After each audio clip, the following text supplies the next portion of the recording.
here are the 6 best places to write or work remotely at Walt Disney World. So if you've been following for a while, you know that I'm a writer and an author, and I'm working on edits to my first novel, and I often get the writing bug when I'm at the most magical place on earth.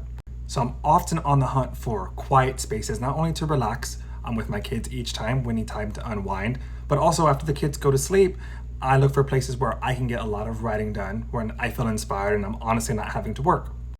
And sometimes I have worked remotely while at Walt Disney World. So these places I'm about to tell you could serve both functions. I just feel like it's a little more exciting to say it's somewhere to write and be productive in these places that are inspired by magical experiences, movies, and Walt Disney World. The first is Voyageurs Lounge. If you have not heard of Voyageurs Lounge, you need to know all about it. It is located at Disney's Riviera Resort. And if you're curious about Disney's Riviera Resort, I have a full guide and walkthrough to the resort over on my YouTube channel, and also an entire blog post about it on my blog, because some people like to read blogs more, or read and watch both, whatever you want to do. Anyway, just off the lobby is Voyageurs Lounge. It is this quaint room that's inspired by a library with lots of pictures and artifacts and books that are inspired by books that Walt Disney actually read and brought home from his European travels that inspired the creation of the theme parks. It is really cozy, right next to Le Petit Cafe, where you can grab a coffee, perfect for writing. Close to outdoor spaces, offers good views, and also close to the bathrooms, so I find it really convenient for all that you can need when you're writing. The second is the Roost Lounge, and this is one of my personal favorites, and it's at one of my personal favorite resorts, and that is Port Orleans Riverside, which I think deserves more love, but we'll talk about that in another video. Just next to Boatwright's Dining Hall, before you get to Boatwright's Dining Hall, right close to General Fulton's store, the souvenir shop there, right off the lobby, is the Roost Lounge. Now at night, it is a lounge. You can grab small bites, you can get drinks, you can listen to a piano player there, and it really comes alive, especially once the theme parks start closing and people are returning to the resort. But during the day, it is well lit, consists of a bunch of tables and chairs, lots of outlets in between all of the tables. I've done the light work and I've checked, and people don't use it as much because the bar and the lounge isn't open. So you have people just sort of walking back and forth between the quick service location, Boatwright's, and the lobby, walking on by, not really disturbing you there. I have been really productive in this area, both when it's been closed, when the bar's been closed during the day and I can find some peace, put on my headphones, get to work, or at nighttime when I want to have some extra food and the kids are ready to sleep back in the room. So yeah, I think this place is really underestimated, and it's sort of a gem inside of what I think is a really great resort. The third, and one of my favorites, which I'll probably say for all of these, but that is Victoria Falls Lounge at Disney's Animal Kingdom Lodge.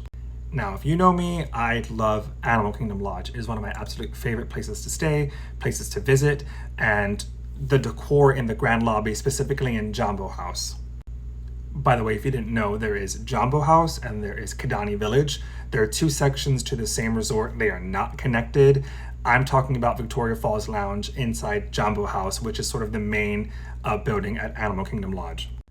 So just off the main lobby, right before you get down to Boma, which is a huge buffet you can eat at, is Victoria Falls Lounge that's sort of nestled in between those 2 spaces.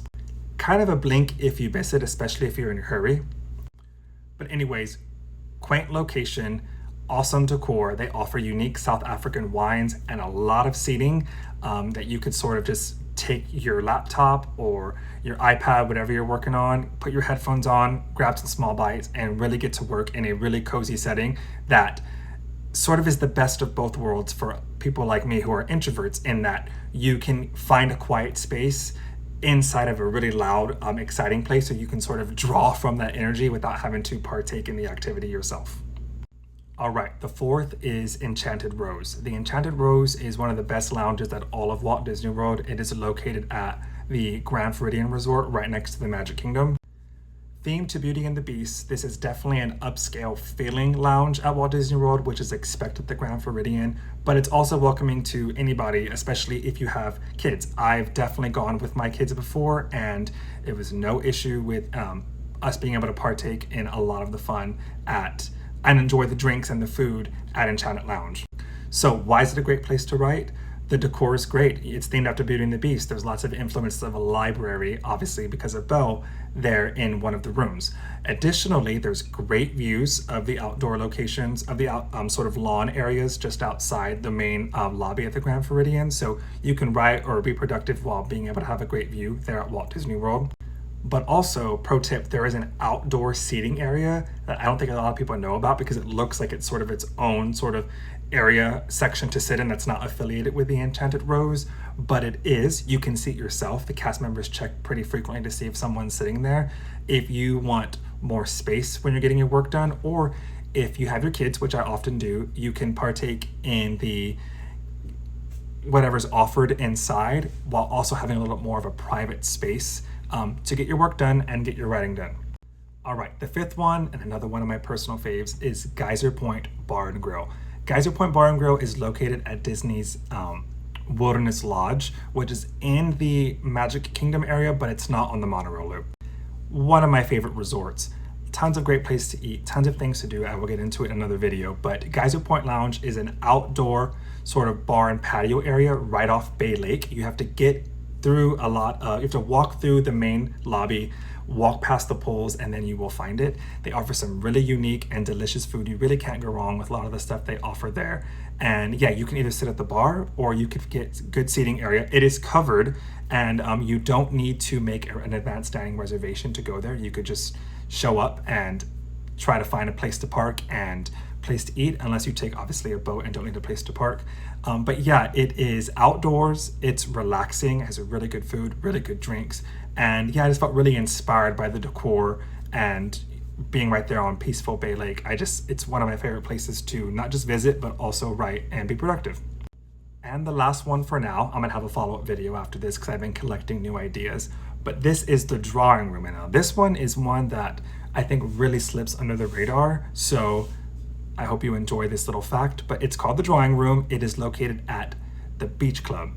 Now the Beach Club is sort of a hidden gem. It's like hidden in the wide open view, actually, because it's by the boardwalk and it's by the Yacht Club and it's right next to the Epcot International Gateway. So I think with so much going on around it and so many other things that sort of steal the show, the Beach Club can kind of be looked over in my opinion, even though it has a lot of things going on for it. And one of those things is in the DVC wing, a room called the Drawing Room. There is a pool table, a few desks and tables really, and chairs and sofas. Every time I visit it, it's been really quiet and pretty empty. I've heard from some people though that every time they visit it, it's been pretty packed. So obviously your mileage may vary, but I found it quaint, I found it quiet, and I found, again, the best of both worlds. I was able to get tucked away into a quiet area of a resort that doesn't have as many visitors as, say, the boardwalk or the Yacht Club, get my writing done, feel productive, and then leave and head right into Epcot. You really can't beat that. All right, let me know if you've tried any of these places, either just for fun, while visiting to eat, get a drink, or if you've actually worked remotely or gotten some writing done at Walt Disney World, or if there are other places you want me to talk about, drop them in the comments below and keep following for more Disney information.